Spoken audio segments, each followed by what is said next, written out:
បងប្អូនអើយមកពីស្រុកវិញហើយម៉ែគាត់ដាក់ត្រីមួយឲ្យបាទត្រីរស់ធំបាទត្រីដែលយើងទៅបងថ្ងៃមុននៅស្រែដុតទៅយងជែកបាទជាមួយគល់ទឹកត្រីដាក់មកដេងខូចសោចដើម្បីបង្កើននូវអាជីរសដើម្បីឲ្យត្រីវាកាន់តែមានរសជាតិឈ្ងុយឆ្ងាញ់ត្រីដុតជាមួយទៅយងជែកបងប្អូនណាបាទចេះញ៉ាំត្រីដុតជាមួយទៅយងជែកត្រីស្រែហ្មងណាចង់ប្រមូលបងប្អូនយើងហ្វេនមកញ៉ាំបាយជាមួយខ្ញុំមកពេលបាទហើយនេះផ្ទាប់ជាមួយនឹងនេះបន្លែប្លុកជើងមានជីគ្រប់មុខមកហើយយើងបន្ថែមជាមួយនឹងសណ្តែកបដោះយើងមានទឹកត្រីបាទពីរមុខទឹកត្រីបែបកោះកង់មួយហើយយើងមានជាប្រភេទទឹកត្រីប្រាសណ្តែកដីបាទគេហៅទឹកត្រីផ្អែមណានេះបងប្អូនដំណងមែនតើនិយាយរួមទៅគ្រាន់តែឃើញបាទទឹកត្រីនឹង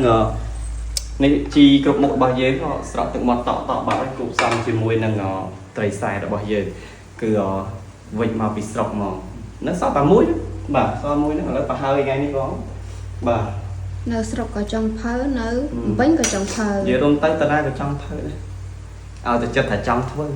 យាយរួមទៅចំណង់ចំណូលចិត្តរបស់ខ្ញុំចូលចិត្តធ្វើម្ហូបញ៉ាំខ្លួនឯងផ្ទាល់ដៃដូចថាយើងចង់បានរសជាតិសាប្រៃផ្អែមអីគឺយើងអាចតម្រូវខ្លួនឯងបានអញ្ចឹងណាហើយណាមួយយើងកាត់បន្ថយការចំណាយផងយើងញ៉ាំបាយផ្ទះបងប្អូនបាទអញ្ចឹងថ្ងៃហ្នឹងមានតែប៉ុណ្្នឹងឯងបងប្អូនមុខម្ហូបបាទបាយព្រឹករបស់ខ្ញុំជាមួយនឹងត្រីដុតត្រយងជែកជាមួយនឹងជ្រក់ជាមួយទឹកត្រីផ្អែមឬក៏ទឹកត្រីកោះកងហើយនឹងជាប្រភេទយើងមានលក់ផ្ទាប់បាទសុំទោះបាទមានជីគ្រប់មុខចង់តែលក់ផ្ទាប់បាទហ្វេទាំងអស់គ្នាមកញ៉ាំបាយជាមួយខ្ញុំត្រីដុតត្រយងជែករបស់យើងបានច្រើនហើយនិយាយរួមទៅបាទទៅស្រុកនោះក៏បានត្រីបាទត្រីធម្មជាតិហើយយើងមកក្រុងនេះក៏វិចមកដាក់មកដល់ទីក្រុងទៀតមកដល់ពេញទៀតនិយាយរួមថារសាអីចូលចិត្តត្រីបែបធម្មជាតិអញ្ចឹង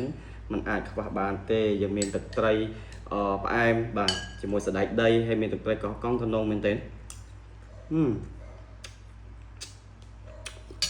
អត់ទុំដៃយើងលាងស្អាតហើយយើងដាក់ចេះមកមួយទឹកត្រីផ្អែមយើងមកទំនងខ្លាំងមែនទេ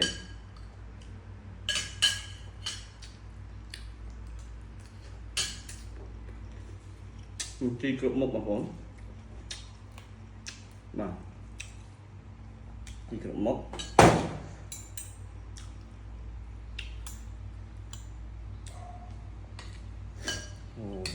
ហលហោះ